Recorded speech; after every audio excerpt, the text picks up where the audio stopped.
2050 yilda dunyo bugungi kundan ancha rivojlangan, aqlli va texnologiyalarga boy bo'ladi. Inson hayotining deyarli barcha sohalarida sun'iy intellekt va avtomatlashtirish keng tarqaladi.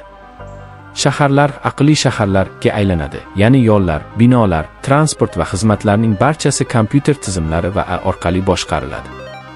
Oddiy ishlarning katta qismini robotlar bajaradi, odamlar esa ko'proq ijod, boshqaruv va yangi texnologiyalar yaratish bilan shug'ullanadi. Transport tizimi ham butunlay o'zgaradi. Elektr avtomobillar asosiy transportga aylanadi. Ko'plab shaharlar ichida uchuvchi taksilar paydo bo'ladi. Tezkor poyezdlar va gipertez transport tizimlari orqali bir shahardan boshqasiga juda qisqa vaqtda borish mumkin bo'ladi. Avtonom transportlar, ya'ni haydovchisiz mashinalar keng tarqaladi va yo'l transport hodisalari keskin kamayadi. Tibbiyot sohasida katta yutuqlarga erishiladi. Kasalliklarni erta bosqichda aniqlaydigan aqlli qurilmalar, robot shifokorlar va gen terapiya keng qo'llaniladi. Ko'plab kasalliklar davolab bo'ladigan holga keladi. Inson umr davomiyligi esa oshishi mumkin. Organlarni laboratoriyada yetishtirish va uch texnologiyalar orqali yaratish odatiy holga aylanadi. Ta'lim tizimi ham o'zgaradi. Har bir o'quvchiga shaxsiy AI o'qituvchi yordam beradi. Virtual reallik va kengaytirilgan reallik orqali darslar yanada qiziqarli va tushunarli bo'ladi. Odamlar dunyoning istalgan universitetida masofadan turib o'qish imkoniga ega bo'ladi. Energiya sohasida esa quyosh va shamol energiyasi asosiy manbaga aylanadi. Yadro va yangi avlod toza energiya texnologiyalari keng rivojlanadi. Bu esa ekologiyani ancha yaxshilaydi. Havoning ifloslanishi kamayadi va tabiatni saqlashga katta e'tibor qaratiladi. Shu bilan birga 2050 yilda ba'zi muammolar ham paydo bo'ladi.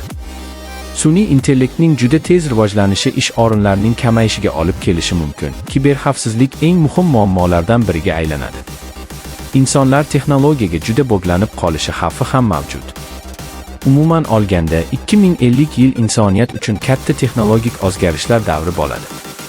Bu davrda hayot ancha qulay, tezkor va aqlli bo'ladi, lekin insonlar yangi texnologiyalarni to'g'ri boshqarishni o'rganishi juda muhim bo'ladi. 2050 yil atrofida davlatlar o'rtasidagi nizolar hozirgiga qaraganda boshqacha ko'rinishga ega bo'ladi. Katta urushlar kamayishi mumkin, lekin raqobat va keskinlik butunlay yo'qolmaydi. Asosiy nizolar endi hudud uchun emas, balki texnologiya, iqtisod va resurslar ustidan nazorat uchun bo'ladi. Eng katta raqobat sun'iy intellekt, kiberxavfsizlik va kosmik texnologiyalar sohasida bo'ladi. Davlatlar bir-birining raqamli tizimlariga hujum qilishi, ya'ni kiberurushlar keng tarqalishi mumkin. Bu urushlar an'anaviy qurollar bilan emas, balki kompyuter tizimlari, sun'iy intellekt va ma'lumotlar orqali olib boriladi.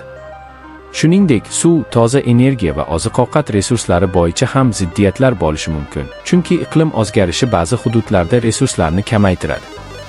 Kosmosni o'zlashtirish ham yangi raqobat maydoniga aylanadi. Oy, Mars va boshqa kosmik hududlarda ta'sir o'rnatish uchun davlatlar va yirik kompaniyalar o'rtasida raqobat kuchayadi.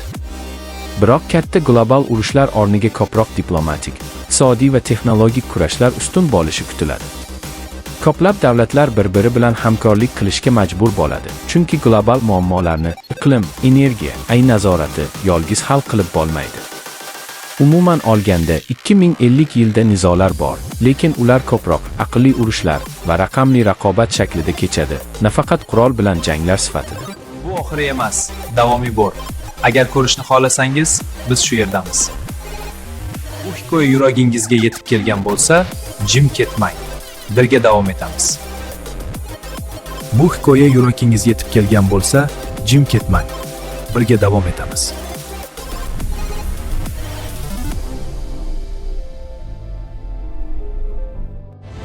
Agar o'zbekcha yaratilgan fantastik kino ham dunyo darajasida bo'lishni istasangiz, obuna bo'ling va like bosing.